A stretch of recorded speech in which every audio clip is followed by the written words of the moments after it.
Come on in. Let's have a little coffee. Ooh, Richie Rampage is joining us this morning. We are blessed. Tony motherfucking Tony. Game 7 tonight, Stephen Morinelli. Ay, Stephen Morinelli, yes. On-site crematorium of the property. We are going to see that today. Yes, sir. Well, I'm not going back on the property. Richie, Ruggiero, Richie the Boiardo, Ruggiero. His name was Ruggiero. Richie the Boot is our topic today, guys. Richie the Boot is our topic today, guys. Mustang is here. Mustang.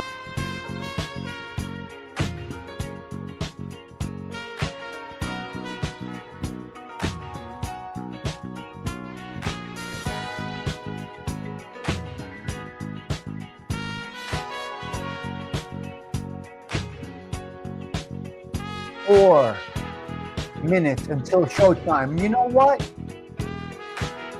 Herb Alpert, you're out. We put Herb Alpert in the trunk, all right? We put him in the trunk. I got to stay off the property now because it's occupied, so I got to be careful. His son is living there. Little Richie is living there. Guys, being that we're going with a kind of like a Godfather theme today, I think I'm going to go a little speak softly. Let's smooth into this Richie the Boot conversation with a little lovely Sarah Collins. Take us in, girl. Come on, lover. Let's go. Sarah, take us into the show.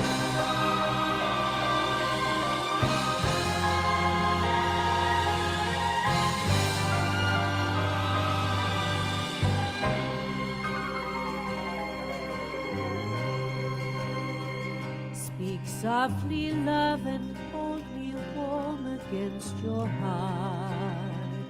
I feel your words, the tender, trembling moments start.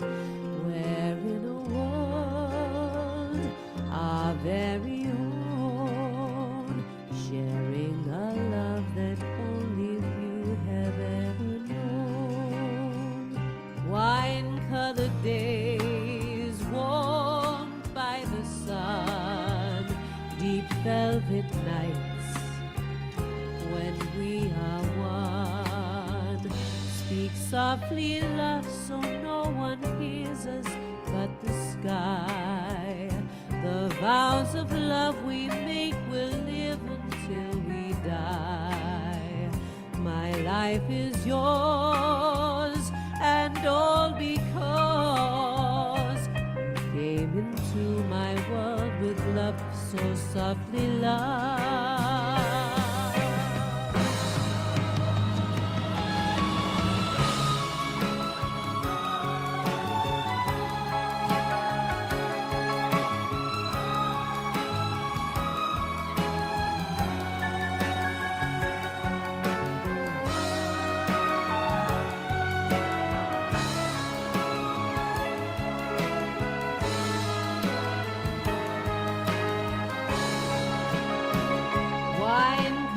Days warmed by the sun, deep velvet nights when we are one.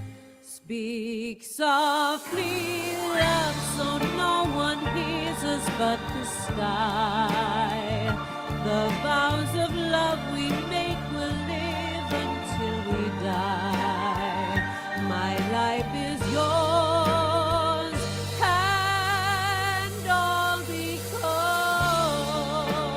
She's just tremendous. She's absolutely incredible. God bless you, Sarah. So softly.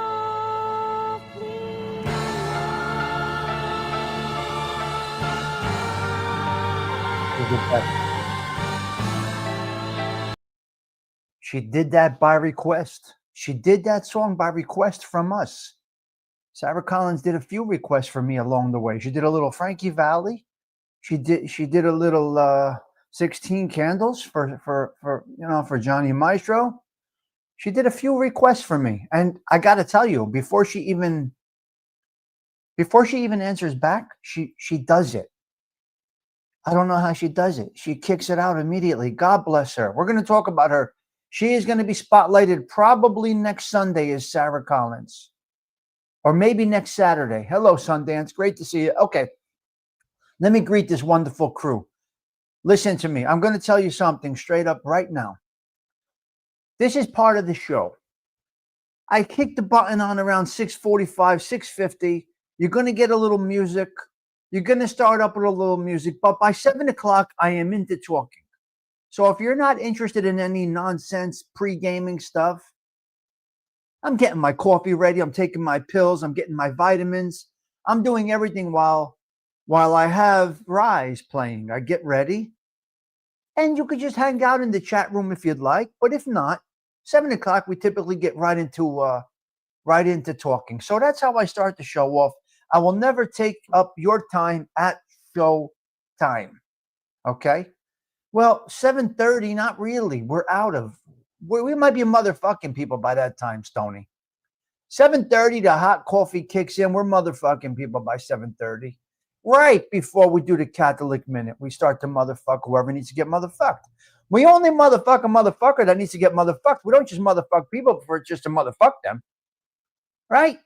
We don't just motherfuck the motherfuckers because they don't deserve to get motherfucked. We only motherfuck the motherfuckers that deserve it motherfucking. And we're going to leave it at that. And we curse over here. If you don't like that, get the fuck out of here. What can I tell you? If it bothers you, if it makes you cringe, you don't belong here.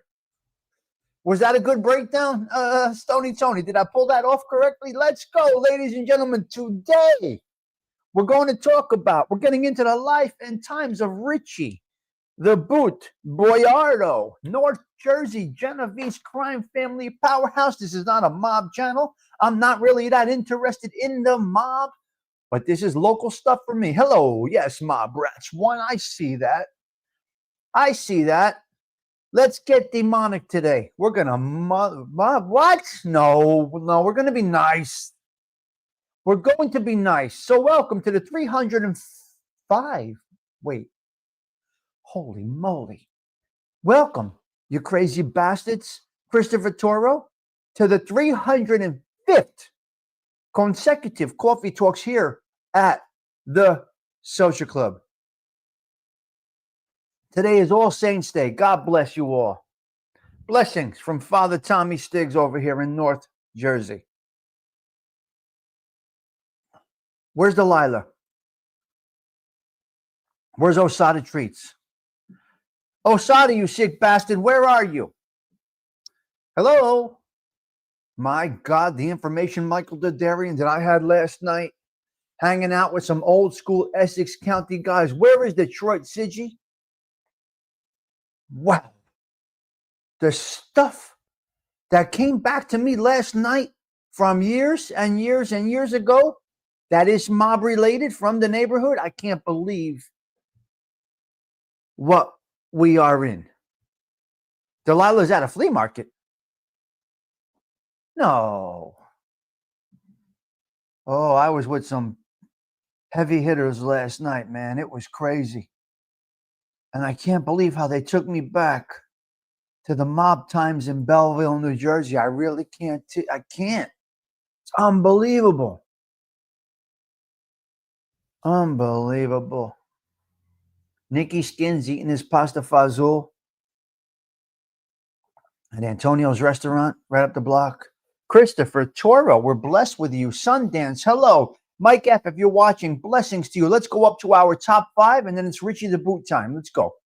Listen, I don't know what I'm doing over here. I got a couple of 3 notes. Good morning, CG2. We got some numbers coming in, CG2.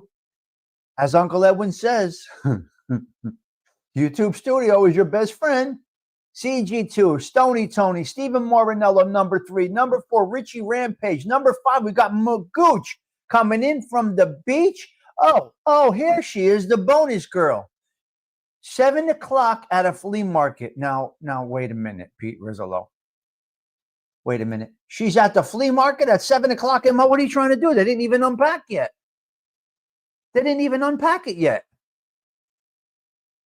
Where is Detroit Siggy? Get your happy ass over here. Avangul. Oh, that coffee is delicioso. Delicioso. 64. Okay, I have the number here that I want to talk about. We are right now 5 away from 6450. 25 away from 6450. 25 away from 6,450 on a channel about absolutely nothing. All real. I think I did a promotion about 3 years ago that got 200, may have gotten 200 subscribers on a promotion. I did it one time, but I felt a little skumbari about this. I was not comfortable about this. Yeah.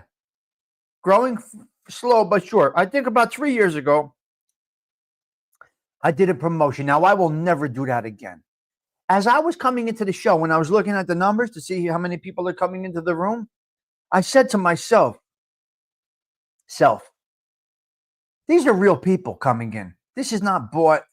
There's no promotions. We don't pay, put it like that. I feel a little skumbari. I just feel a little funny. I want the people to come in because they found my stuff naturally. I can't see buying it. Now, but doing the show promotions, you can color this any other way.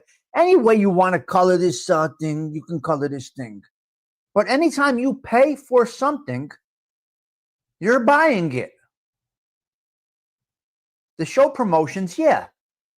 YouTube is smart. They got into the game of buying subs and buying views in your sister's ass. They got into the game. Very smart. Why would they lose out on a business like that? Because they know people need to buy validation. You see, when you use the show promotions, in my opinion, this is my opinion, only my opinion, because I'm a show about nothing and we're going nowhere. I just think you're buying validation. That it's not. See, I'm really confident that there's 22 real people here. Okay. I'm confident with that. I got 22 people here.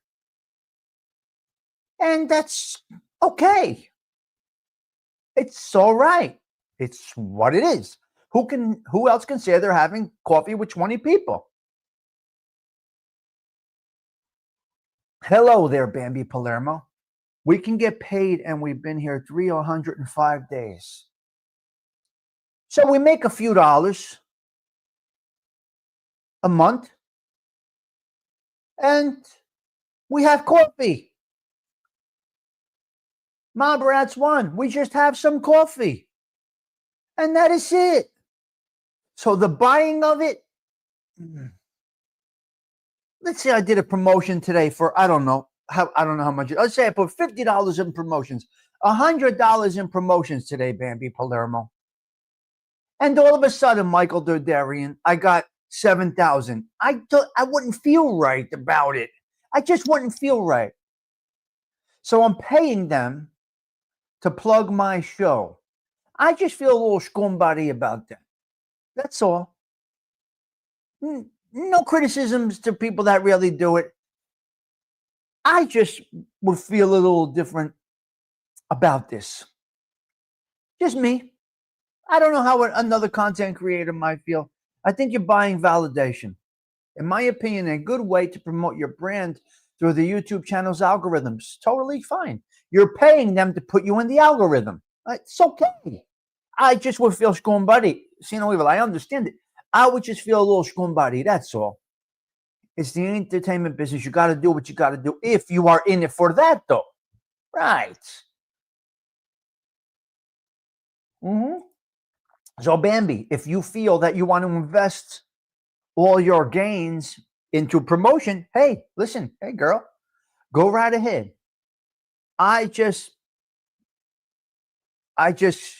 Carmela, I just coast through this thing and look at the wonderful people I got here. I really had something for Detroit Siggy this morning, but he's not coming in. What a fucking situation I had last night. Why was I taken back in time last night? Before I get into the Richie the Boot Boiardo, which is our topic today. Hello, Zelda. No, I have to invest in the programs. Oh, no, that's different. I'm talking about the buying subs and views with the YouTube promotional tab. It's right up there for us. It says promotion. Which show would you like to promote? No. What do you mean? If I don't pay you?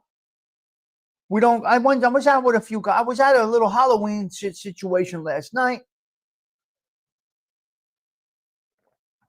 Buying subs and views. No. You use those programs. It's a beautiful thing. It's a beautiful thing. I'm all for the programs, the AI programs. My Lord, what you can do with this internet today. Let's check and see what's going on the stoop real quick before we get into this. I want to talk a little bit about a situation last night that took me back in time that I was, anyway, maybe that's for a night show. Let's see what's going on the stoop here. Maybe that's for a night show. All right, the stoop, people are waking up. The world is waking up right there. Look at the sun's just starting to come over the neighborhood, Bambi. Well, you got to pay for the programs, though, don't you? Got to pay for the AI programs that you use. There's a little cost involved. No. Oh, yeah. Oh, you looked at it. Yeah, no. Stoop kid for life, 100%. We'll get the car washed today. We'll get a VIP wash today, which means it's still dark outside here. Yeah, it's still dark here. So today we'll get the VIP wash on this car, which means we'll get the white walls nice and clean. We'll get a whole armor all of the whole inside. And tonight we got to go with a sport jacket. What are you going to do? Going to a certain place with certain people, I got to wear a sport jacket tonight. That is what I do. Not a suit. Get it out of your brain. A sport jacket will be worn tonight. All right. So, where do I want to go? You know what? Let's go right into the Richie the Boot Boiardo situation. Toro, trade all of them and get the CT5 Blackwing. What am I going to do with something like that? What the fuck would I do with a Blackwing V Series? Me? Nah. That's not me, cuz. What am I going to do with that? That's for Carmela. Now, if I went to see Carmela or picked her up at the airport, I would definitely get my hands on a Red Wing V Series and pick Carmela up at the airport. But other than that, I went to a place in West Essex, New Jersey. I was in West Essex, New Jersey last night. I don't need that speed, but if I was with Carmela, I'd definitely be riding in it. Because that's my sister right there, and that is what she had, see no evil. She had a black V Series CTS. She had a beautiful car, Carmela. For those of you that don't know, she is a Cadillac queen, just like her brother over here in North Jersey. All right? She fled the neighborhood. She went on the lamb. And that's it. Yeah, she would be driving. If you don't, you are right. You are right. Yeah, you are right. Never forget where you come from. That is 100% correct. I'm still here, Stephen. What did I do? I can't get out of here. Stephen, I got out of here for 20 years, and I got right back to where I started from, Stephen. I used to cruise this avenue in that car.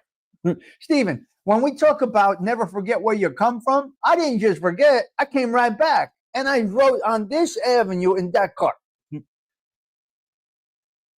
Look it. Let me just show you this situation over here. Black when many transmission problems. Oh, really? Let me just show you something right here. Okay, listen to me. I rode on this avenue right there in that caddy. Now, how many years apart are we, see no evil, right here? Today and the 90s. In the same neighborhood I drove in. So I left for a brief minute. A quick double sawbuck, and then I'm back. So So, Steven, you taking me back in time, my man. Oh my God. Well, the Blackwing was it was a 5 or 6 speed, I believe. Wear a hat, Tommy. Yes.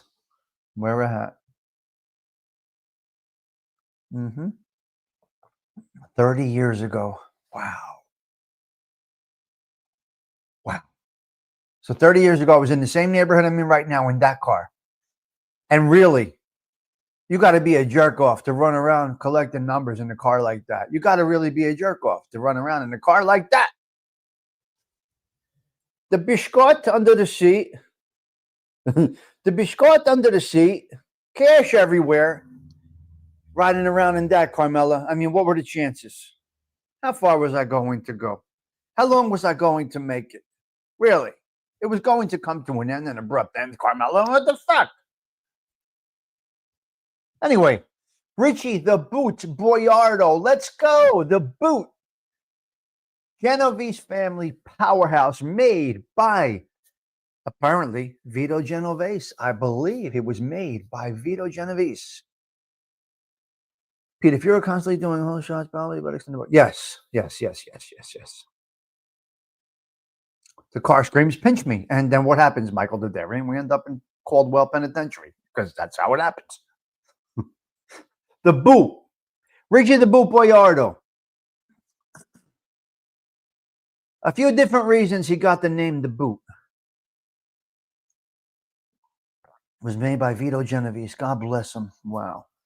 A couple of reasons he got Richie the Boot, got the name. Some say because he stomped like a motherfucker when he needed to stomp like a motherfucker. And you know what I mean. Not like Robert De Niro in The Irishman. No, he stomped when he needed to stomp. So Richie the Boot either derives from because he's from Italy or because he stomped them out. Not. He stomped them out like Sonny beating up Carlo. Thank you, James. Appreciate that. He stomped him like Sonny hitting Carlo. Hello, Cheech, you crazy bastard. Okay, the Boot was placed in an orphanage as a child. Catholic orphanages often assigned the dates of important holy days to children whose actual birth dates were unknown. His biological parents, see, this is what's sad. These are the backstories that you don't know about. Richie the Boot was an orphan. His family left him in an orphanage in Italy. His biological parents, they are unknown. James Simpson. Nobody knows who Richie the Boot's parents are. The Boot later claimed that he was the illegitimate son of an Italian nobleman. An Italian nobleman.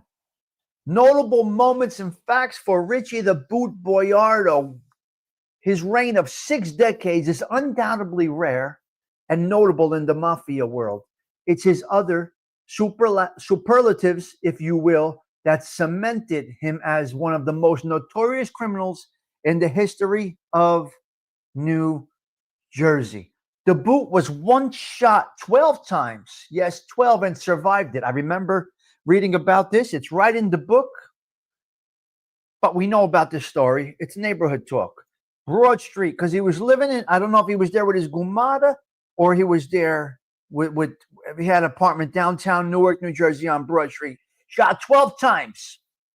Survived it. It happened in the early 30s, and the retaliation by Richie, those pivotal moves I mentioned before would include the execution of the Mazzocchi brothers. Now, the Mazzocchi family, although Richie the Boot assassinated the Mazzocchi brothers, they ended up being an influential name in New Jersey here. Notably, they had a lot of work down there at the World Trade Center, the 9/11 cleanup. The Mazzocchi name goes back to the 30s, and they're still an influential family here in North Jersey.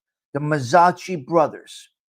They had dumpsters and machinery at the World Trade Center right after it happened. They were right there. At the time, the press figured the Boot's arch rival Abner Zwillman, Longy, for the attempted murder. So they blamed the Jews for they blamed the Jews for trying to whack out Richie the Boot. But it seems the Boot knew the real culprits. He proceeded to order the killing of the Massachi brothers and established himself as a leader in the bootlegging here in Essex County, New Jersey. No, he's not from the Boot, though. He's not from Sicily. He's not Sicilian. The real Godfather. We don't have any confirmation of this, Osada. We don't have any real confirmation from this. The Godfather, book or movie, was inspired by Richie the Boot Boiardo. However, as you begin to connect the dots, the similarities are noteworthy. Believe it or not, the Boot's home is another crucial similarity here. The estate shares even more resemblance with the Corleone family home in The Godfather than it did with Tony Soprano's. Both look like old school fortresses. I'm going to show you Richie the Boot's house when we get done here. I got some video clips I want to show you. The Boot's home. Both look like an old fortress, featuring massive gate entryways and most notably extensive prominent gardens. The Boot was so convinced that Vito Corleone was based on him that he named his garden the Godfather Garden. In the Godfather Garden, get this book. Get this book. Oh, at Tom's restaurant. He had Sorrento and he had Tom's, Pete Rizzolo. Richie owned Tom's restaurant. My grandmother was a waitress there, early 70s. Beautiful. See, we have these neighborhood stories. We have these neighborhood stories. Okay. All right. Yeah, it's great stuff. Yeah, read it. Good book. I can see the similarities. Richie the Boot had a much nicer home. Well, different. And Richie built it himself, though. Richie built that home himself. He was a good man. He was a good man. Vito Corleone, like the Boot, immigrated to the United States from Italy at the turn of the 20th century. Both rose from humble beginnings to create an underworld empire that they quietly ruled for decades. Vito and Richie also had many influential friends, including top politicians. The wedding of Tony Boy, his son, Tony Boy, God bless his soul, he died very young. See, Richie lost his son very young. Tony Boy died young. Now, Richie's still around, and he's an orthopedic surgeon here. Well, that's his grandson. Wait. That's his son. That's his son, I believe. Yeah. The wedding of Tony Boy bears some interesting similarities to the book and movie franchise. Tony Boy's wedding had over 15,000 guests, many of high notoriety, whereas The Godfather movie famously starts the massive wedding at Vito Corleone's daughter, which also features some high-power guests. Of course, much of these potential influences are speculative, but one can't help but wonder if the Boot himself agrees. It's hard to say otherwise. Before moving to Livingston, now, we cannot find out, and I checked with people in the neighborhood. Unfortunately, my mother's dead. I reached out to some of my friends that they're same neighborhood, and nobody can come up with the address that Richie the Boot Boiardo lived in Belleville or Newark, New Jersey. We do not know. We don't know. We cannot find out where he lived before that. Everybody's dead. If Uncle Fuzzy was alive, we would have reached out to him. Okay. If Uncle Fuzzy was alive, if Andy Gerard was alive, if Joe Pupetto was alive, if Cabert was alive, if Tommy App was alive, if Sammy Casero was alive, if Michael Perna, all these people are dead. So I can't find out from anybody Richie the Boot's original address, Belleville or Newark or Nutley. I don't even know. Bloomfield. I'm going to think Newark, and I'm going to think around 7th Avenue down that way and the old First Ward, obviously. Maybe Clifton Avenue, where my mother lived. I don't know. It's unbelievable. His base of operations was primarily in Newark, New Jersey, but he moved to an estate and built an estate. This is where we are. It's so weird, AOV. We have nobody to ask. Possibly Garside Street, but I don't think so. because somebody that I spoke to yesterday lived on Garside Street. I don't think Richie the Boot lived on Garside Street. I'm going to go closer to 7th Avenue, I would say, Pete Rizzolo. I will go closer to 7th Avenue. I might even venture to say, Pete Rizzolo, before the projects were built behind St. Lucie, that was a neighborhood of all Italians. That was Little Italy. So he might have lived in one of those homes that was knocked down before they put the projects up, the failed projects that Peter Rodino put up. Because Peter Rodino sent all the Italians out and built projects over there, and that was Richie the Boot's neighborhood. So I'm going to say his son is a surgeon. Yeah. Yeah, he was in the area of St. Lucie. So I'm going to say, I don't know, Stone Street, or even the other way towards Norfolk Street, Sussex Avenue, Orange Street, anywhere around 8th Avenue, 7th Avenue. Nobody knows. We can't find out. Yeah, look it up. Look up Richard Boiardo, orthopedic surgeon, as Essex County, New Jersey. Yes, many people go to him. So before moving to Livingston, New Jersey, Richie the Boot's base of operations was primarily in the Newark, New Jersey area, where he had a business and rose to power. He was born in Naples. He's Napolitan. Yes, orthopedic surgeon. He's Napolitan. He's a Napolitan. He's not Siciliano.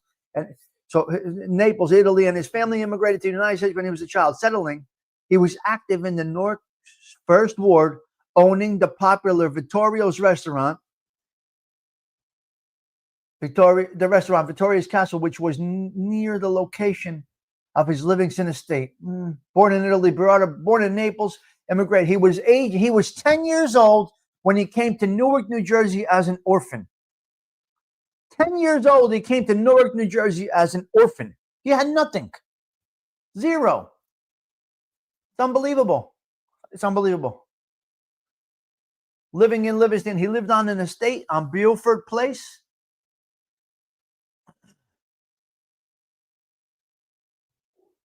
Okay, so now we're going to get into some other topics here. Okay. I want to talk about this. This is a bad situation now. So,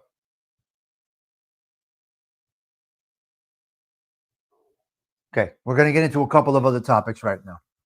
We're going to change it up a bit. And I say this all the time. Those that take lives, Jimmy. We see this in this mafia world quite often. Just like Vito came at 9 years old. Can you imagine how scared a child must have been to make a journey like that? You mean Vito Corleone or Vito Genovese? AOV. Do you mean Vito Corleone or Vito Genovese? Now, I'm not a big fan of Vito Genovese. I think he was a snake. But he ended up having the best crime family of all, to be honest with you. The Genovese family is superior to most. But he was not a good man.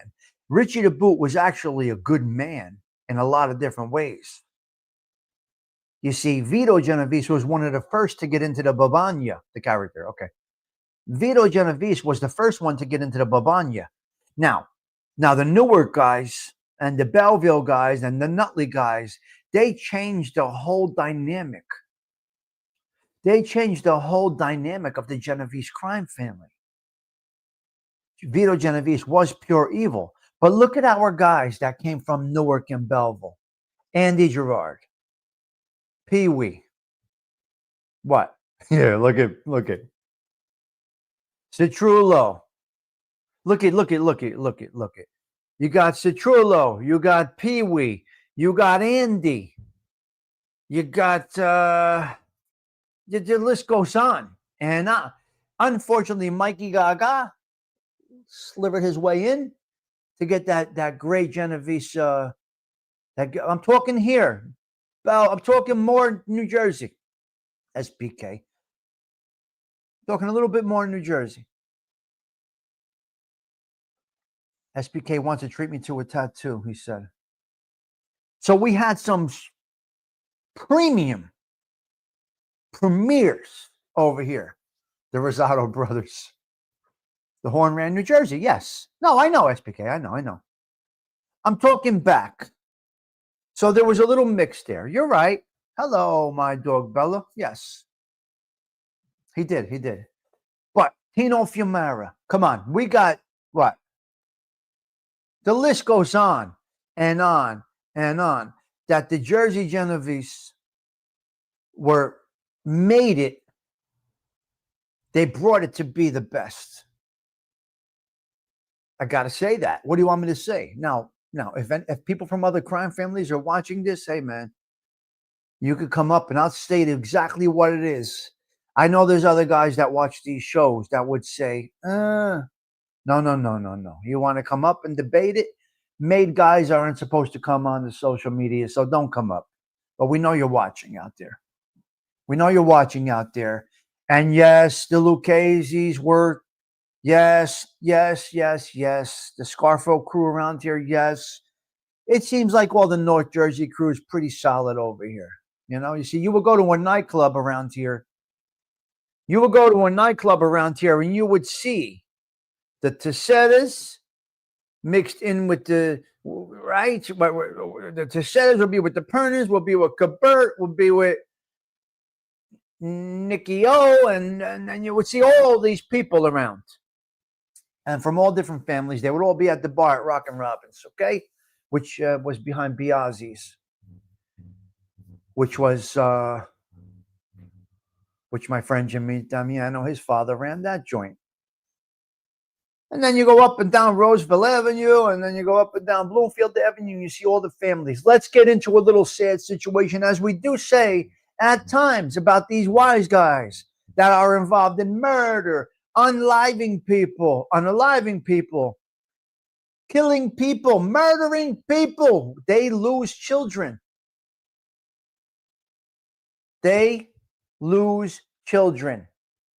This happens. Carmela, we know this all too well.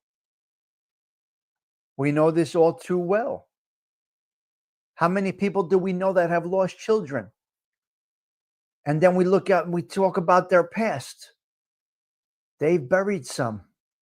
Now, some might say Richie the Boot incinerated some, but that's a whole. But anyway, so Richie lost Tony Boy to a heart attack at a young age. I don't know how old Tony Boy was, maybe in his 30s, young guy. Let's go back to Richie the Boot's estate. October 18th, in the month of October. Yes, I know your father was killed young. Listen, let's go back to October, which is Italian Heritage Month. Now, this stuff is all ironic. It's all weird. The 47-year-old daughter of Richie the Boot Boiardo, a patriarch of organized crime in New Jersey, the daughter was found dead at her home on her father's 29-acre compound, apparently the victim of a freakish accident. Hold on a minute. Well, Carmela, having been in those places that he was hanging at, there's a good, both police and officials here and the chief medical examiner of Essex County, who performed an autopsy, discounted the possibility of foul play or suicide. They closed the case and released the body of the woman, Mrs. Mario Balestra, to the family. So, Richie the Boot's daughter died. According to the detectives, the police were called to the wooded fenced Boiardo estate at 3:40 p.m. They responded with a patrol car and an ambulance. Listen to this freak accident, or not, Carmela. Richie the Boot's daughter, in her 40s. When we got there, we found a woman with her head wedged between a storm window that had slammed shut on the upper window sill. He said that her apparently had been standing on a 3-foot high step ladder in her son's bedroom washing outside of the storm window. He said the tension spring mechanism apparently had unlatched, driving the window up, then was believed to have lost her footing on the ladder and was left there dangling. No, your brother did not OD. Stop. Who's saying that? So her neck, Richie the Boot's neck, daughter's neck. They said she fell off the step stool. Listen to me. Her neck was in the window. It was one of those spring windows. Good morning, Martha Fowler. It was one of those spring windows that her neck, that she fell off the step stool and the spring broke at the same time. Come on. How? Her predicament was first noticed by her sister, Rose Hanos, who saw her head protruding from the top of the window. She lived in a nearby house. Now, I could take you by there and show you the house. The police had to break into the house. Death was by accidental asphyxiation, said the medical examiner. The estate has been shrouded in secrecy for years and is described by neighbors as a very private place. Hold on. Let me see something here.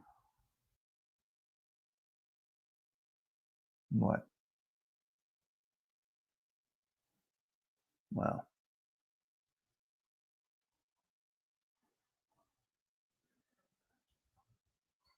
Okay, here's where it gets weird. So here's where it gets weird, Zelda. So they're saying that, listen to me. They're saying that Richie the Boot's daughter died from asphyxiation by getting caught in the window. No, we got a problem here. Her death came 5 months after Angelo Chieppa, a 53-year-old neighbor and associate of Richie the Boot, was found shot dead in Newark. So was there foul play? Did somebody get onto the estate? Did somebody get onto the estate and kill his daughter? We don't know. It's unbelievable. His son, the brother of the dead woman, is Anthony, Tony Boy. Okay. He suffered a heart attack during his own trial. So I don't know, Zelda. It's very difficult to say.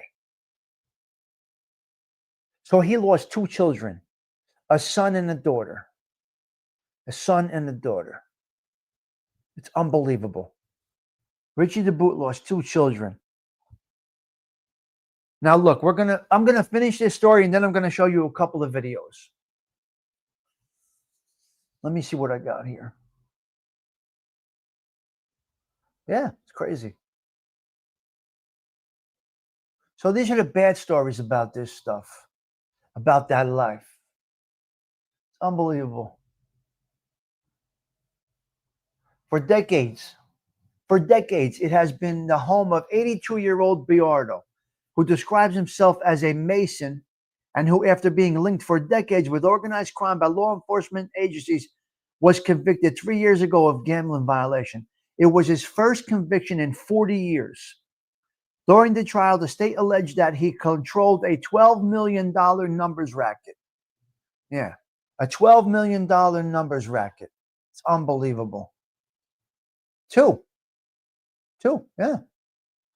When I went to identify my godchild, her hair was sitting on the curb. Yes, well, that was a different situation there, but it's unbelievable. Yeah, it's terrible.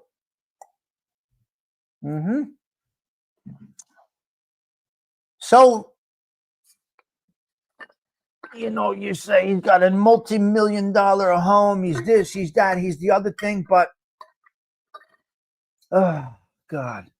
He served very little time in his time for decades. $12 million, served a year. He was released from Trenton prison after serving a year. Boiardo was on the property at the time of his... Oh. He was on the property.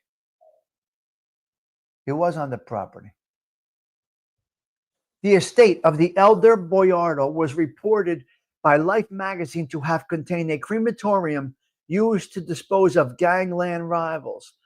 The lieutenant said no such crematorium has ever been found by law enforcement. Wait a minute.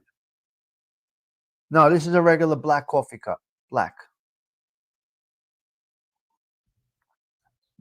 The law enforcement said there is no crematorium on the property. Now, we're done with Richie the Boot right now. I'm going to show you a few videos from Richie the Boot's property, and I'm going to show you a video of me going on the property.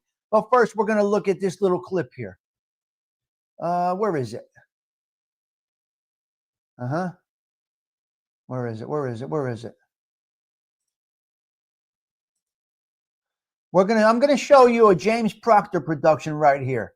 Check out this from James Proctor. Genovese mobster Richie the Boot Boiardo owned a sprawling estate in Livingston, New Jersey. Locals often whispered about strange happenings on his property, but one recurring event became legendary: the bonfires. Neighbors would see flames licking the night sky from his backyard, and the story was always the same. The Boot was burning trash, but not the kind that you'd take to the curb. It was rumored that these fires were used to dispose of evidence, stolen goods, and more chillingly, bodies of those who'd crossed him. One particularly infamous incident involved a rival mobster who had been encroaching on Boiardo's turf. The man disappeared without a trace, and shortly after, witnesses claimed to see an unusually large blaze coming from Richie's yard. When someone jokingly asked him what he was burning, Richie said to have smirked and replied, "Just cleaning house." The FBI eventually became so intrigued by the stories that they set up surveillance near his home. One night, he held a massive backyard barbecue with dozens of friends, family, and even a few local politicians. As the FBI agents watched, the flames roared again, but this time the only thing burning was a pig roasting on a spit. The infamous Genovese mobster Richie the Boot Boiardo owned a... So that's Proctor. Yeah, well, listen, I complimented him on that. I complimented him on that. Now I'm going to show you, I got some videos of my own. All right. I got some videos of my own. But I'm going to show you a couple of videos of Richie the Boot's property now. Here, I'm going to show you a Facebook one right here. Let's see if I can put this one on right here. Okay. This is the swimming pool at Richie the Boot's house. Check this out. Look up, people. Here you go.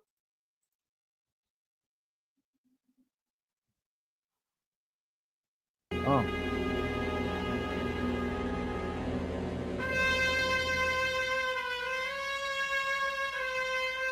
That's his pool. That's his house.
And that's that.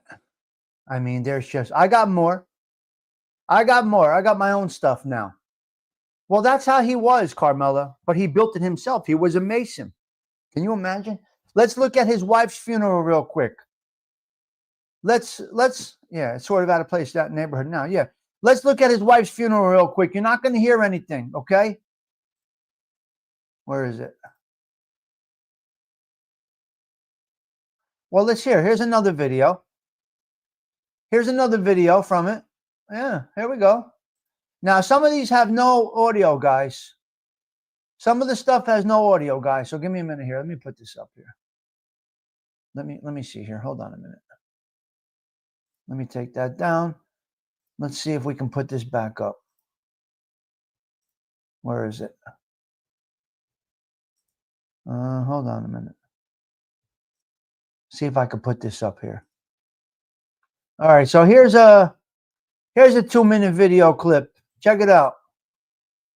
They are seven. Here we go. Check it out.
Here he comes, the man himself. Here comes Richie, the Godfather.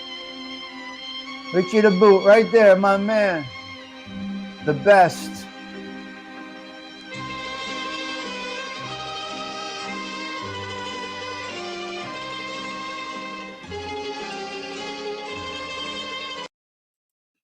So there you go. That's a couple of glimpses into.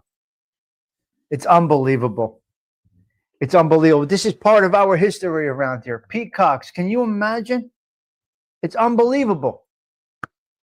Can you believe it? Now I'm going to take you on my little situation. Now you heard about the crematorium. Let me take you on my little ride. Excuse me, on my little ride over here. Maybe. Let's go here. Let's go here.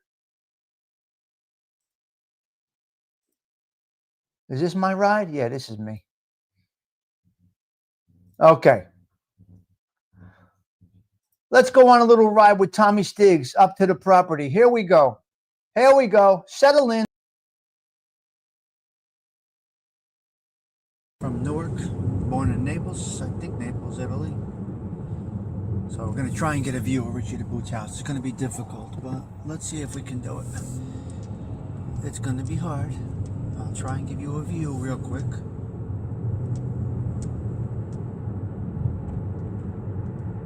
It's right here on the left, you see? So take a look. This is Richie the Boot Boiardo's house on the left. I'm going to turn around and you'll be able to see it, all right? So he moved up here to the suburbs and built an estate up here so you can see the lions. You see everything there?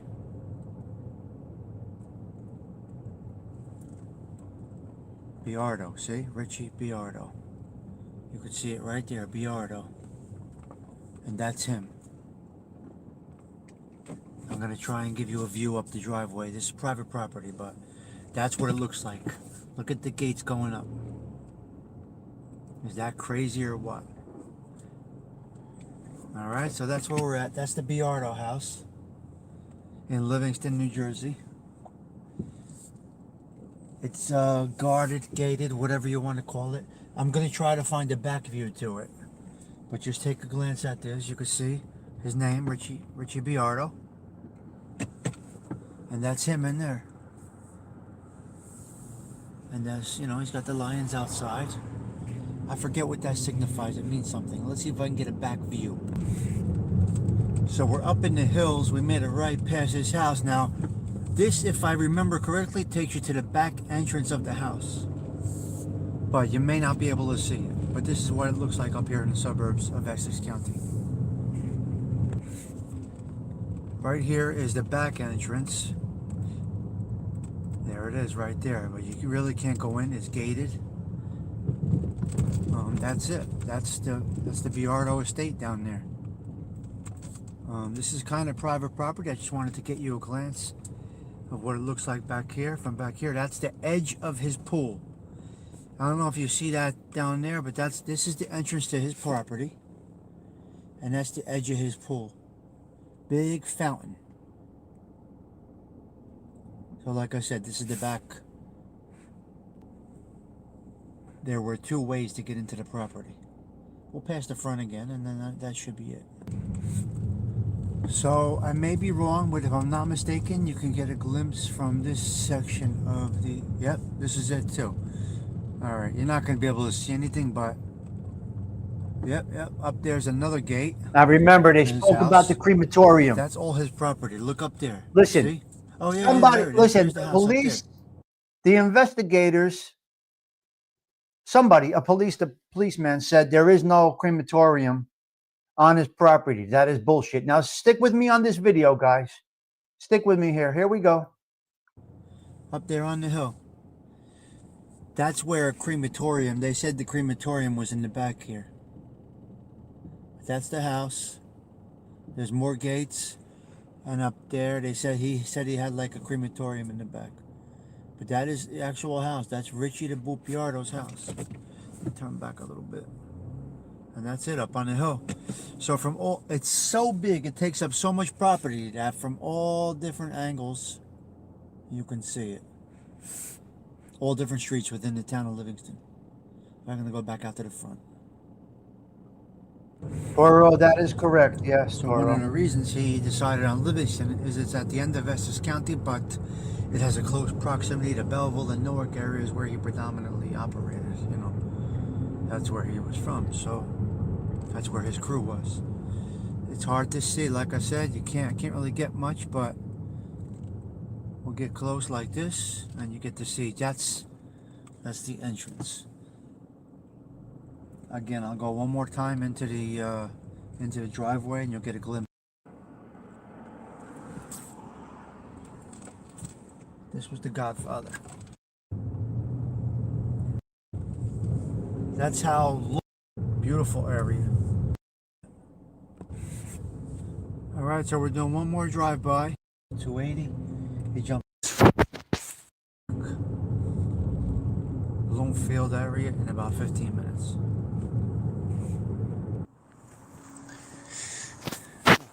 We're basically in the woods in the back of Richie's house, and that's the entrance right there. So let's see if we can take a walk up here. We're probably on private property and I got out of the car.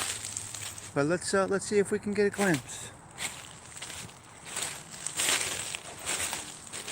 I mean, I'm not doing anything wrong, but we probably don't belong here. We're on the outskirts. We're not in his property, right? So, oh wow, look at what we got here. The entrance to the estate. That's the driveway that we were just, that we looked up on. Now, back in the day, he had dogs out here, and, you know, he had wild dogs on the property that would protect everything. I've never been up here. Look where I'm at, basically in the woods here. In Upper Essex County, New Jersey, Livingston.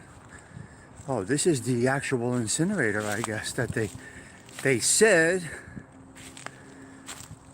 they got rid of bodies in here.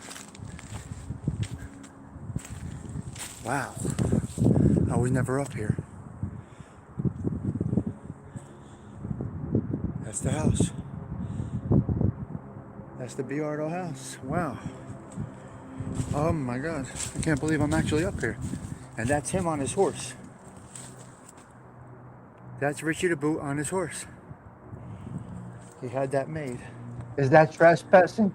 Look where I'm at, guys. This is crazy. You pull up the driveway, and this is what you see. Yes, yes, Carmenuch. Yes, absolutely. This is crazy. I can't believe I'm up here. That's about all I could see right now, so we'll call it a day from that. I can't really get up any higher. This is where we're at. Probably on somebody's property, and I don't want to do that. Wow. Fountain. We're not trespassing. House. We're not trespassing. I think that's the pool house over there. See, they got cameras and everything, so I really don't belong here. But that's the Boiardo house. Oh, right? Oh my God! And now we're gonna head out. Just get one more shot at the driveway, and that Richie the Boot on his horse. Look up Richie the Boot Boiardo, and you'll understand who he was and what he was all about.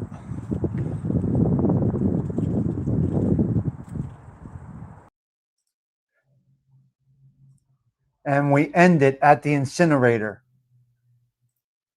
Wow. Wow, wow, wow. Oh my God. Yes, Carmenuch, exactly. Yes. Yes. So I get a call after that. From his daughter. Well, his daughter and his granddaughter.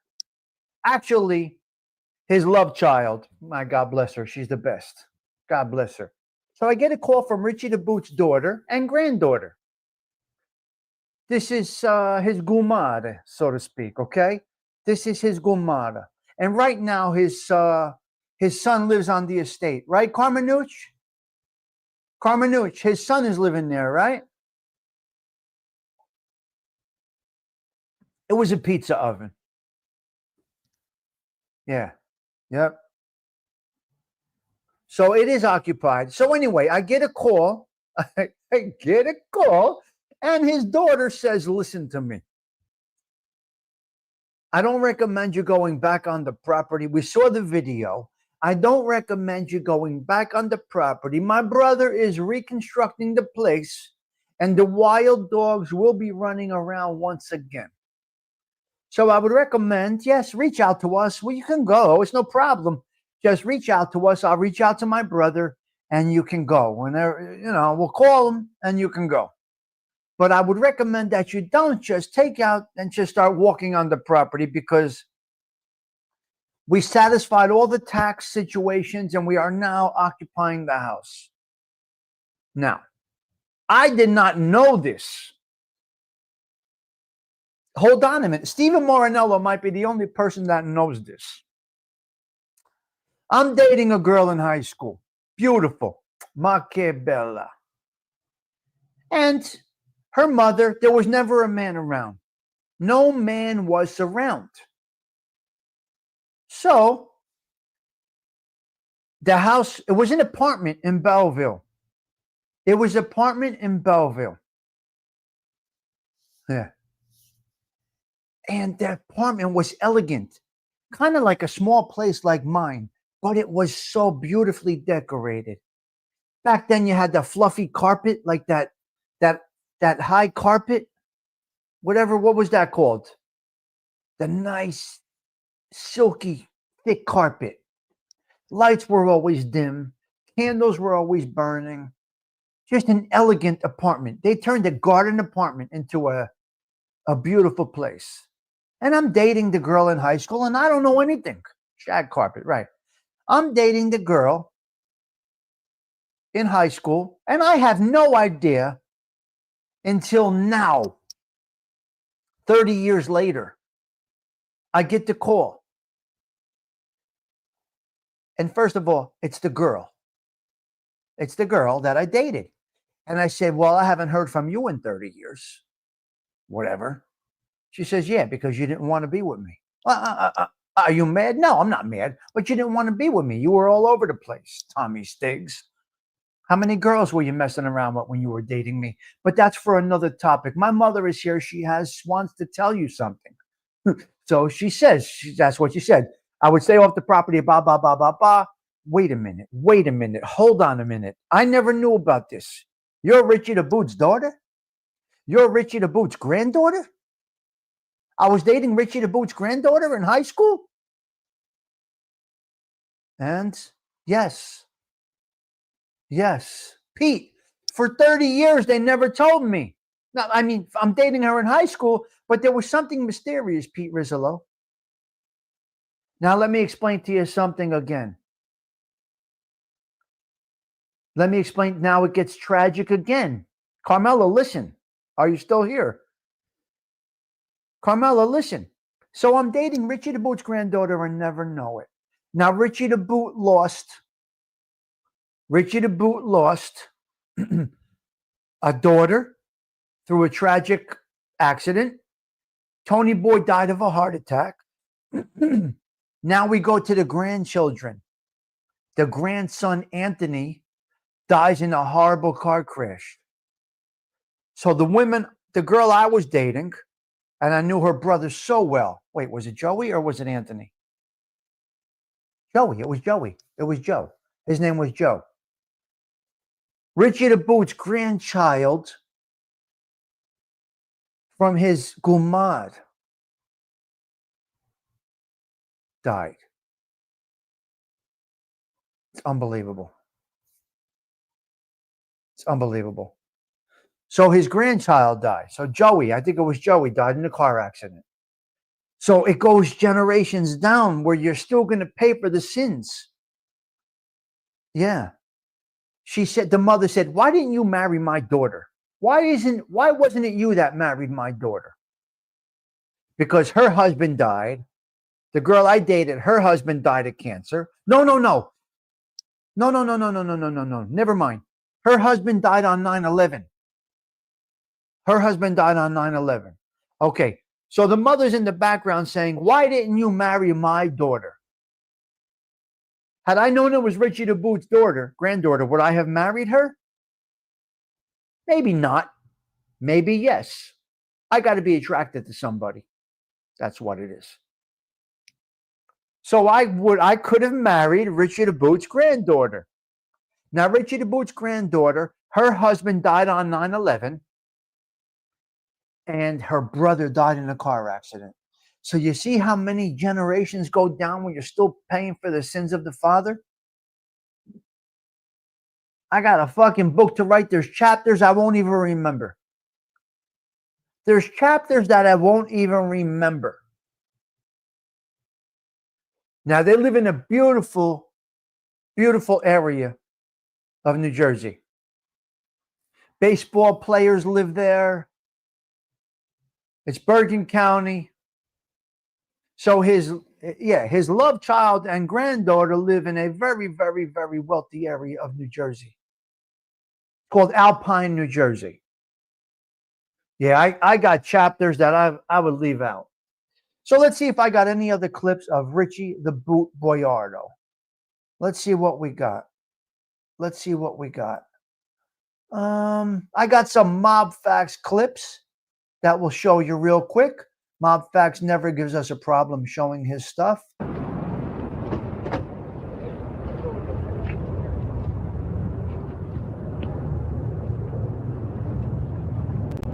That's Andy Gerard right there. That's Andy Gerard. Yeah. Oh, Nixon lives in Alpine, really? Here comes Richie the Boot right now. Coming out of court. 88 years old. Andy Gerard behind him.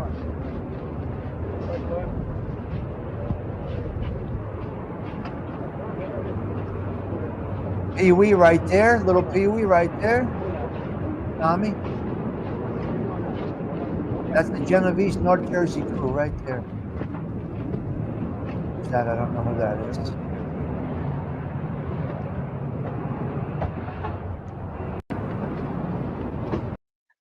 And there you have it. Let's see what else. I got a couple of more videos. Let me see. Mob Facts is absolutely incredible. Yeah. All right, let's see what we got here. Let's see what we got here. Richie the Boot, Boiardo. Let's see. Mob Facts. Part of a major state and federal investigation into organized crime. Last May, the 88-year-old Boiardo was arrested along with 8 others on numerous charges, including conspiracy, robbery, and murder. That was part of the state's investigation, which Attorney General John Degnan said would prove once and for all there really is a nationwide network of organized crime. Those cases have not yet come to trial. Boiardo and the others indicted today face a 40-year jail term if convicted on the federal charges alone. Tape recordings which reportedly prove Pee-wee was the organized Phillips. crime operates in New Jersey were supposed to have been played in open court today, but they Oh, wow. weren't. Steve Taylor explains. Steve? Karen, it was a preliminary hearing for 8 men accused of extortion, conspiracy, and murder. The prosecution's case is built around tape recordings which would have been heard today, except that some legal wrangling took longer than expected. The best known of the 8 defendants is Richie Boiardo, known as Richie the Boot. He has been described as a captain in the Genovese crime family. Boiardo didn't show up in Judge Michael Imbriani's court in Somerville today, but co-defendants Louis Ferrari and Angelo Sica did.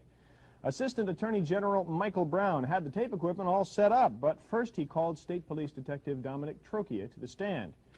Trocchia described how he planted a small tape recorder under the clothing of an informant named Richard Bonnert. Sometimes, he said, Bonnert wore the device inside an athletic supporter.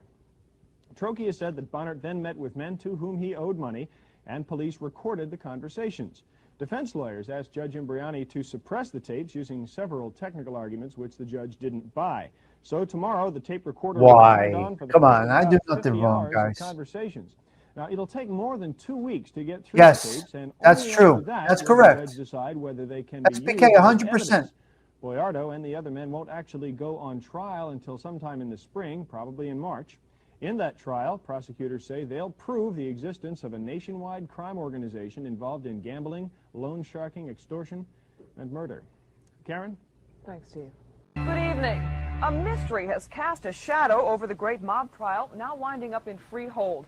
The judge in the trial did not appear in his courtroom until late today, and when Superior Court Judge Michael Imbriani finally took the bench at 4:15, he simply announced one juror had been excused and the others immediately sequestered at a nearby hotel. The judge reported he had spent the day interviewing each juror with only a court reporter present.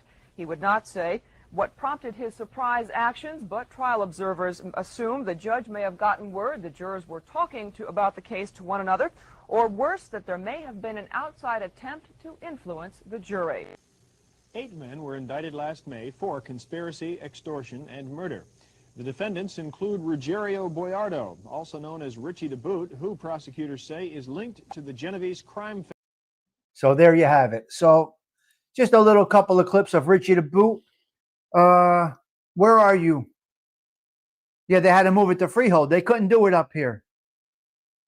They couldn't do it up here. Why the Boot? Well, 2 reasons. One is that he came from Italy, the Boot, and one is that he stomped you until you stop breathing, the Boot. So there's 2 reasons for the Boot. Carmenucci, can you add why the Boot? Carmenucci, the Boot is typically, they say, because where he came from, Italy, and also, yeah. So that's that. And Pee-wee's last name was, yes, that's right. And Pee-wee's last name was Tommy DePhillips. And get this book, guys. This is really an incredible book. And the pictures in here are unbelievable. So that's where you're at with Richie the Boot Boiardo. I think that's all I have. Let me see if I have any other clips about Richie the Boot.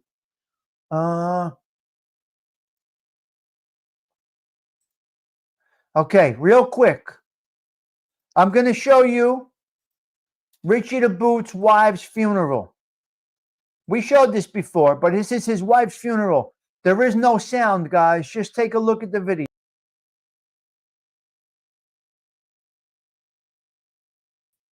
There's no sound, just video. And that is from his wife's funeral. Unbelievable. I know, there's no young photos anywhere. It's crazy, right?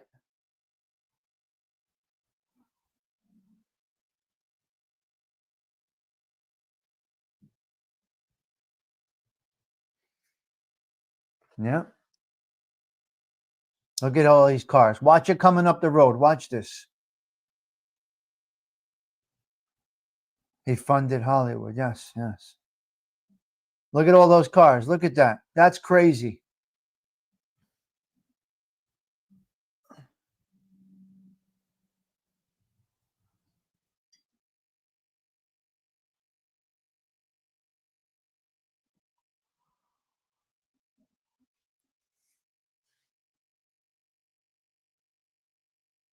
Look at that. That's Park Avenue, Newark, New Jersey.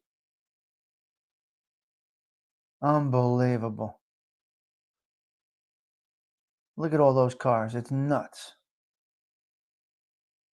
Was Richie the Boot were enemies until Al Capone put a stop to the war in Newark and became good friends after. Wow, crazy. Yeah, man. That's Park Avenue. You know where that is. Yeah. Well, we don't know, Danny. We don't know. One white. Look at this. This is crazy. Unbelievable. We're going to end that aspect of the show on that. I stayed a little bit longer than I wanted on Richie the Boot, but it had to be done. What are you going to do? It had to be done. All that for the wife. Yes. Yes. He was a heavy guy. It's interesting, man. Great stuff. Great stuff. This is our history here, ladies and gentlemen. Now, Vito Genovese made him. What movie did they capture it good? Alto Nights, I believe. Alto Nights, however you say it. Alto Nights. I think they made a good representation for Richie the Boot in Alto Nights. Is that what it's called? Alto Kings? Alto Nights, because that was a social club. Alto or Alto, whatever the fuck it is. I think they did good by Richie the Boot. Richie the Boot needs a movie. Bambi Palermo, Richie the Boot needs a documentary.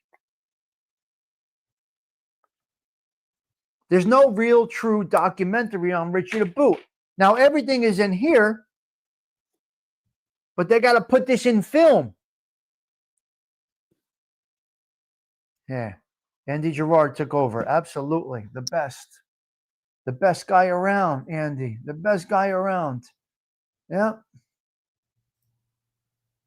Yes. This is his crew right here. I think. Let's see. Let's see, Carmenucci, if they have his crew right here. Let's see what we got here. Let's check it out. Richie the Boot's crew. From Mob Facts has it. Give me a name.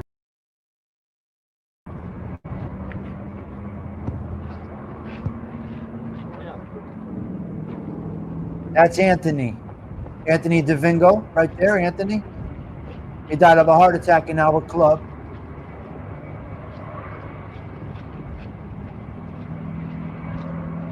Anthony got convicted of murder. He got out. I think you need a Richie the Boot documentary at least. The video.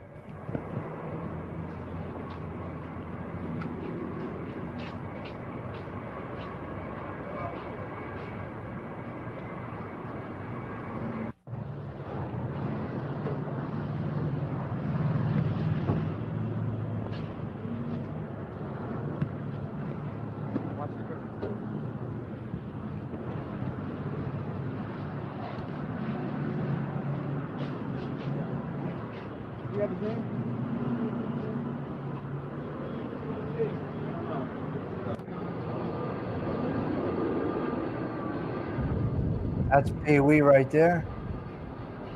Pee Wee going in.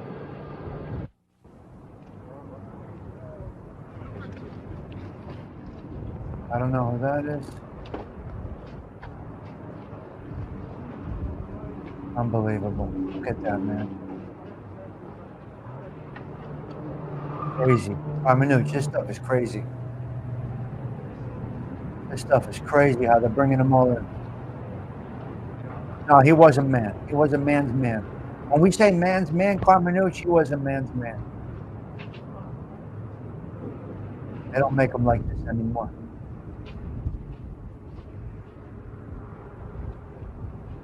It's crazy.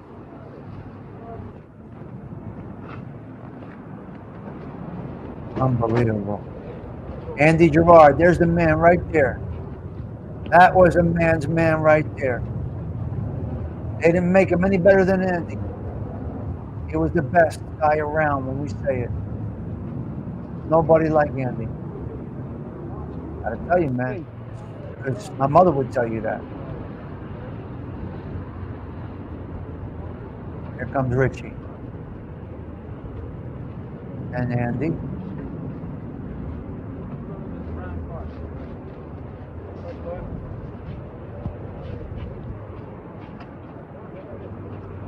Wow. Crazy. Kiwi in the blue jacket. Alto Knights, okay.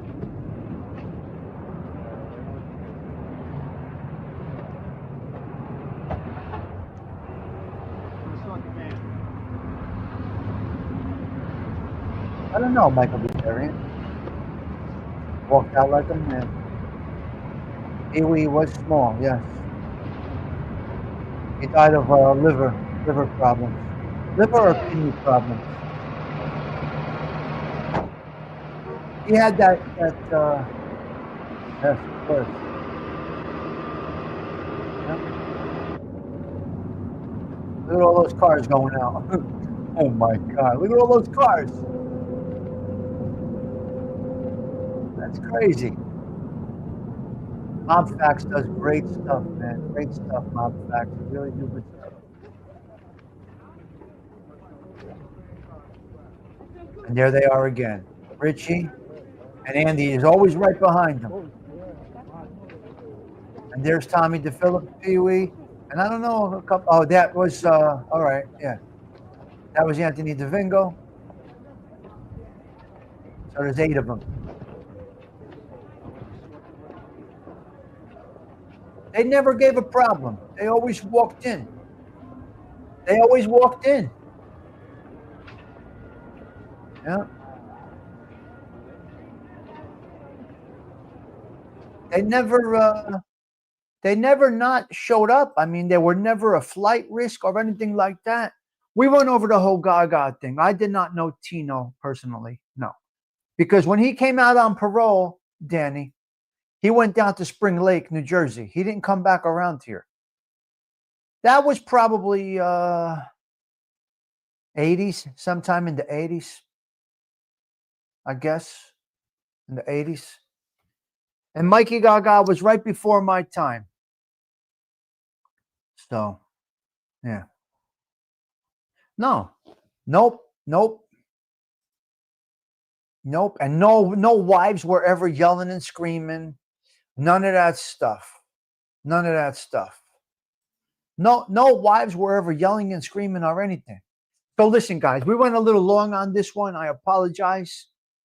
I don't typically spotlight people for this long, but there's so much on Richie the Boot that it's unbelievable. It's just, there's so much. Now, Anthony DeVingo was the only person in that North Jersey Genovese crew to get convicted of murder. In the neighborhood crew I'm talking about. Yeah. But he's these are things we'll never see again. We'll never see these things again. It's unbelievable. Yeah, when they took down the It's crazy. All right, let's go. Let's break out of that. We're done with that. The topic is over for today. Some of you will stay, some of you will not. On this November 1st, we're going to go into a quick Catholic minute, and we're going to get out of here. The feast day on November 1st in the Catholic Church is the solemnity of All Saints. So today is All Saints Day. All saints are honored today, both known and unknown, who have attained heaven.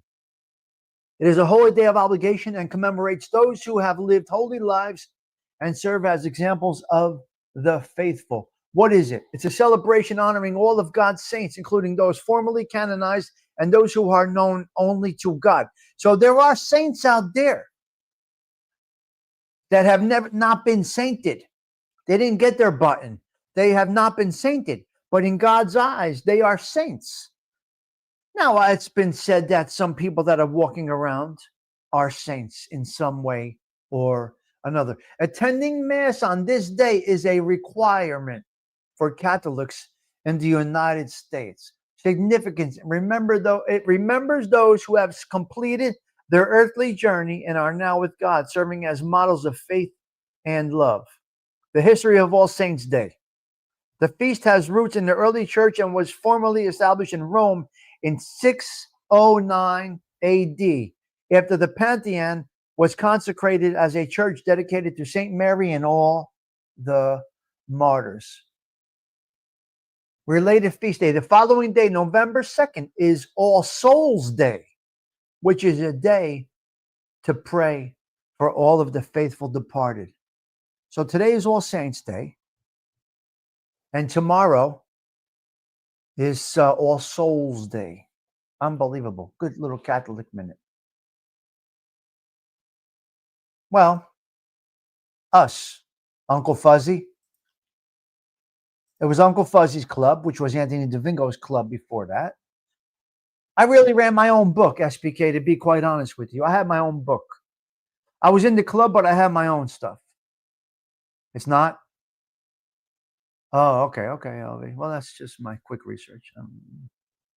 Just give a quick background. Like I said, my information could be off a little bit. It's not really that important. I'm not a big person delivering some big stuff here. SBK, I was more or less on my own, but my home was the club on Roosevelt Avenue, Roosevelt and 2nd, next to Stadium Pharmacy, across from the finish line. That's where I stayed. That's where I was all the time. ALV knows the facts, right, SBK? ALV knows the facts. How many souls do you think were left in the pizza oven? Nah. You think so? All right, a couple to 3 bullet points, and we're getting our happy asses out of here. It's Saturday in the neighborhood. Today, over here, West Side Club. Yes. Yes, Toro. Yes. I don't try to be correct. I just, whatever it is, it's not really that important to it. It's not even important to the people watching here. I just add that little segment to the thing over here. Okay, a couple of 3 things that I want to hit on the bullet points real quick. What a Halloween.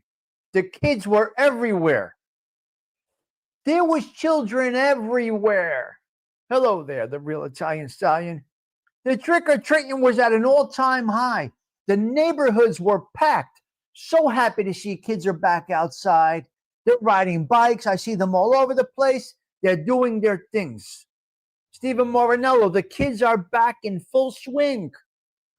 They're putting their hand up, as Don is doing. It says, stop it, to all of this nonsense. So the avenue was crowded. The semi-suburban areas were crowded. It was nuts around here. Belleville and Nutley, the kids were everywhere. You had a lot of kids last night. Morinello, I'm happy. 5. Well, you live in a fucking estate like Richie the Boot. Who's going to come to your door? They're scared, ALV. They're not coming to your estate. Respectfully smash that like button. So it was crazy. So I'm happy to see that. But one problem we have, ladies and gentlemen, your chocolate, where is Osada? Your chocolate has an aftertaste this year. Real chocolate has been replaced by artificial flavoring this year due to the rising cost of cocoa. Osada, do you know about this? This is your industry. You are the godfather of chocolate. So we have a problem, Carmela. CG2, we have a bit of a problem. We have a bit of a problem. Real chocolate has been replaced by synthetic shit. Okay? Okay. Macy's Thanksgiving Day Parade. Now, a lot of people make a big mistake and say, The Macy's Day Parade. No. It's not the Macy's Day Parade. It's the Macy's Thanksgiving Day Parade. Well, today I get to see all of the floats. I get to see all of the balloons today because they're doing it right down the road here at MetLife Stadium. Today at MetLife Stadium, all of the air balloons, whatever they call them, will be test run at the Meadowlands this morning. So I could take a ride over there and get a whole view of what the Macy's Thanksgiving Day Parade is and take video, but I'm not gonna. But I live right here. I really should, Patsy. I really should. Macy's Day Parade. I've heard many people say it. Yes. I've heard many people say. How far am I from Giant Stadium? 5 minutes, SPK. 5 minutes? I can hear the roar when the Giants score. That's how close I am. 5 minutes. Game day, we get all kinds of traffic around here. So I am literally 7 minutes. No, I did not give out candy last night. I was with a bunch of people. We were around the table, and the ladies gave out the candy, and the men were talking. We're Italian stallion. Last night, I was around a nice-sized table with a bunch of men, and the women were there too, but they were giving out the candy to whoever came to the doors. That's where I was. I was in western Essex County. A little city called Fairfield, New Jersey was where I was. Oh, yeah, Mustang Mike. Always close to Giant Stadium. Hold on. What's the parade's name? The Macy's Thanksgiving Day Parade. Yeah. You're at Vince Lombardi rest stop once a month around 7:30. Okay. Good. Good. SPK. So I'm 5 minutes from the racetrack. The racetrack's 7 minutes from here. Yeah. Because of the mayor the mayor is the best. We got a good mayor right now. They are on his things at the Macy's Day Parade. He's getting a coat of cash and Tom Turkey. See, he's breaking balls right now. It's not the Macy's Day Parade. It's the Macy's Thanksgiving Day Parade. Get that shit right. And it's not Valentine's Day. It's St. Valentine's Day. Do you understand? All right, listen. Couple of 3 more topics real quick. Okay, this is an interesting thing. So watching a degenerate gambler sell or pawn something that he really loves is in his heart, but he lost the money and he's got to pay. This is a hard thing to see later on in life, to watch a man so desperate that he will sell a prized belonging due to a gambling debt. It's very tough to see. Now, once upon a time, I wouldn't give a fuck how you got the money. I would not care. As an older man now, I look back. Now with social media, you see some of these things, and I see a man so desperate that he has to sell this prized Lincoln Continental. And it's kind of sad to see. It's kind of sad to see this. Wet. What does wet mean? Well, we used to have a bar in Belleville called the Red Shingle. The Red Shingle in Belleville, New Jersey. A Gambino crime family associate owned this bar. It was called the Red Shingle Inn. It was on Belleville Avenue, and I guess that's still Union Avenue, not Mount Prospect yet. On the border of Belleville and Newark. It's 2 blocks from Belleville. Okay, so 2 blocks from Newark. Okay, 2 blocks. Then my friend Tommy bought the place. My friend Tommy bought the place from Anthony, from the family. Then Tommy had it as Wet Gentlemen's Club, my friend Tommy. Now, it's going to be a beautiful, beautiful apartment building. It's being built right now as we speak. They took the property, they knocked down the disgusting, filthy bar, go-go joint that it was. So they moved the miscreant situation out of the neighborhood, and that neighborhood is now getting a revitalization. And they're building beautiful, beautiful apartments. Beautiful one-bedroom apartments. And it's not going to affect anybody in the neighborhood. It's going to have underground parking, and it's being built right now. I'm so happy to see this. These buildings that are popping up around Belleville, New Jersey, just making the city such a nice place. Well, it's a town now. The township of Belleville, just making it a nice place to live. The one bedroom is a great idea. All these new buildings going up are one bedrooms. And many, many, many professionals are renting these. A lot of New York City workers are renting these. They're offering shuttles to Penn Station. Really beautiful. Yeah. Well, ALV, what they're doing is they're being conscious of the neighborhoods, and they're building the parking, ALV, right in the unit. One bedroom rentals. They're not condos. They're all rental properties, and they're all one bedrooms. And you're getting some wonderful people in here. A lot of great feedback from the new occupied. 1981, it changed from a city, Pete Rizzolo. 1981, Belleville moved from a city to a township. That was 1981, Pete. So I'm happy to see this.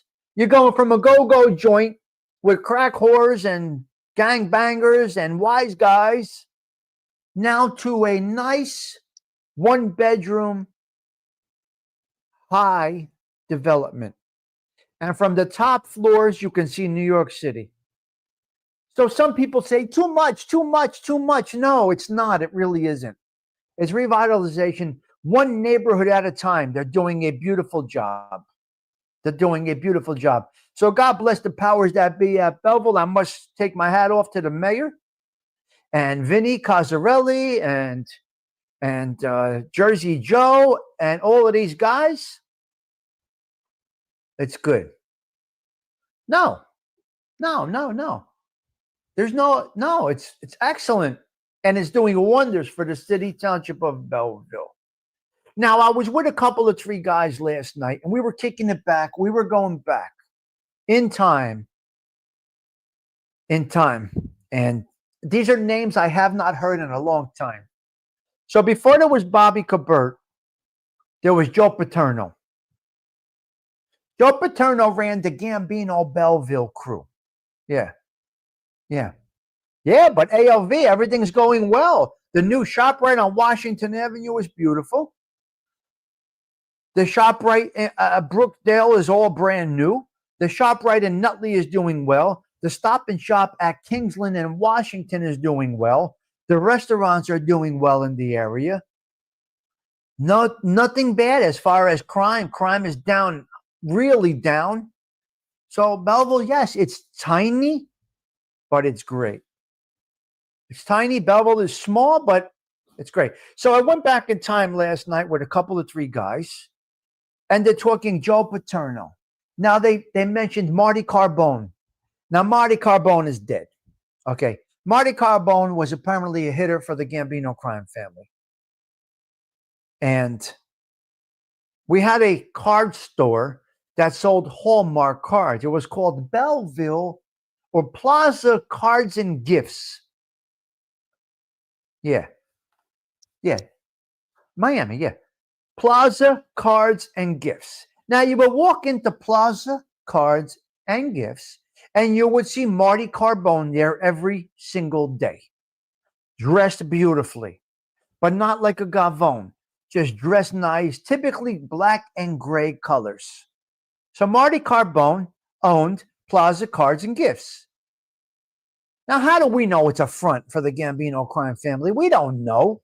We're children in the neighborhood. We don't know. No, on Franklin Avenue, not that Joe Paterno. Not that Joe Paterno. No. Joe Paterno was the captain of the Belleville Gambino family. And they got pinched for murder. So Marty Carbone gets pinched for murder because Joe Paterno makes a call from Miami to Belleville and talks about murdering 2 guys. Yeah. Yes. Unbelievable. Unbelievable. I'm just telling you, I'm taken back because these names, I haven't heard Marty's name in years. And I remember seeing Marty every day at Plaza Cards and Gifts. At the plaza near Rickle or Channel Lumber, whatever was up there. And then they talk about Nicky Skins having pasta fazool at Antonio's restaurant. Yeah, Franklin and Geralman. Yeah, you remember Plaza Cards and Gifts, ALV? Who knew it was a Gambino crime family front? But then again, they're millionaires selling Hallmark cars. Come on. Now, if you do the research of Marty Carbone, Belleville, New Jersey, holy shit. The cases against him, crazy. Crazy. Yeah, it's crazy. Good morning, Donna's doing it. It's okay. Stop it. Don't say sorry. No, you're not saying sorry. Okay, hold on a minute. Diamond Richie, yeah. Okay, so that's Marty Carbone. Shopping mall in Providence, Rhode Island. I never knew either. Well, I kind of, but I didn't. LV, do some research on Marty Carbone. Wait till you see the articles that come up from way back. They were hitmen. He was a hitman. I didn't know he was a hitman until last night. Because remember, our crews that came in was Cabert's guys. So we cycled through already. Paterno, it was already Cabert's people. And I didn't know the crew before, Sonny and Buddy and all of them. I didn't know them. Shopping mall in Providence, Rhode Island. It's called The Arcade. Now, I don't know if any of you are from Providence, Rhode Island, but the shopping mall in Providence, Rhode Island called The Arcade is transforming into homes, apartments, and they're keeping it the mall, but the stores that were once in this mall are now apartments. It's absolutely incredible to see it. It's amazing.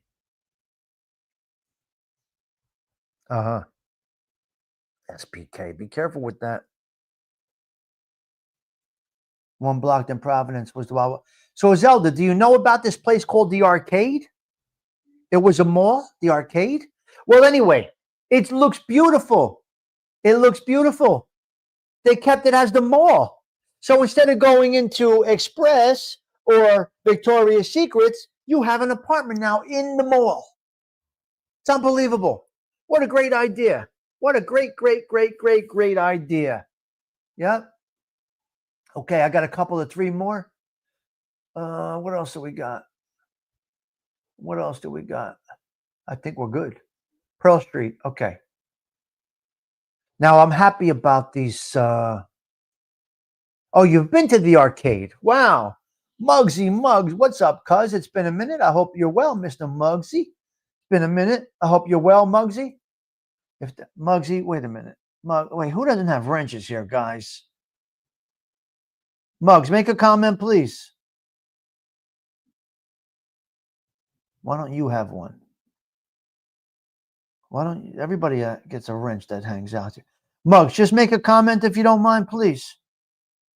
I would appreciate. Oh, Muggs, you got your wrench back already. You're good. Yeah, you're good. Thank you for the little boost. I do appreciate it. Thank you for the cup of coffee. I appreciate that. You always do send me a cup. You're good. You're good. You're good. Morvinello comes through with some coffee money. Yes, you guys are excellent. Grateful. Good morning to you.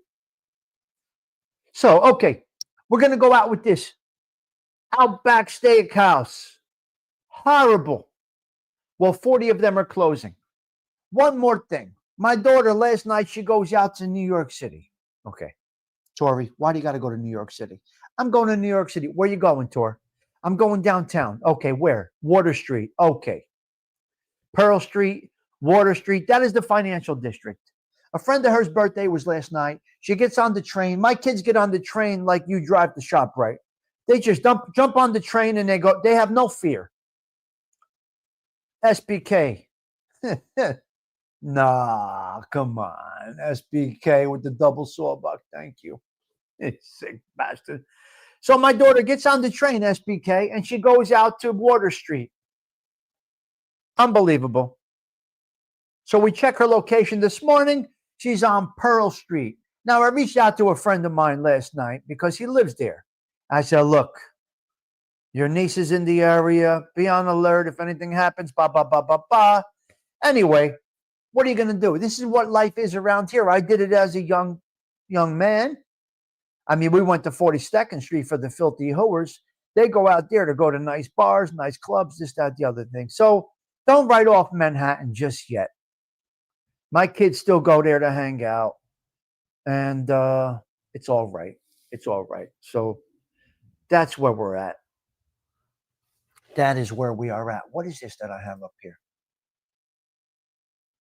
What is this? Oh, no, I did that already. No, we're not doing that. We're not doing that. And we're not doing that. Yeah. So sick of the city, same shit, nothing new. Well, you like the white jacket? Thank you. This is my Saturday situation. It's going to be a beautiful day because I said it's going to be a beautiful day. Right? That's what it is.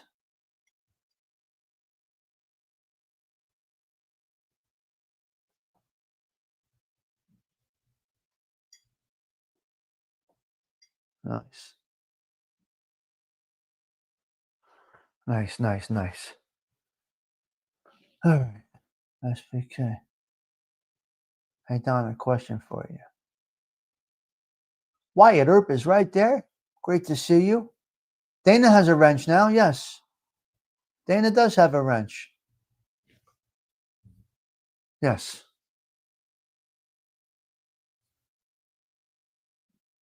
Mm-hmm.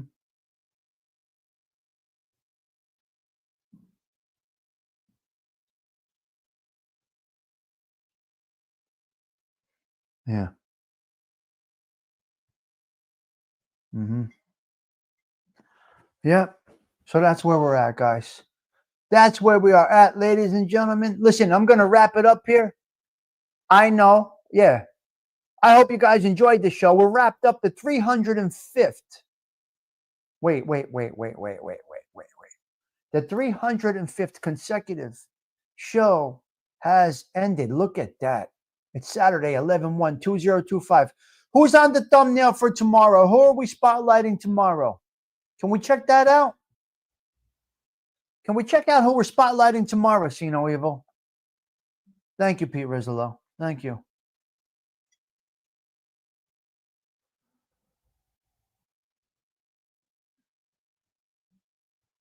Yeah. Who's tomorrow? Our thumbnail? For what, you? I see you once every 2 years, you sick bastard. Who is tomorrow? Come on, look. Patty, somebody look at my thumbnail for tomorrow. I don't even know. Yes. Come on. Who's tomorrow? I don't know who it is. Yeah, we'll get to Jerry Katina. We'll do that. We'll do Jerry Katina. Absolutely. I got content for years over here. Guys. We're never going to run out of content. Now listen to me. This is what I am learning. It's not always the content. It's the person delivering the content.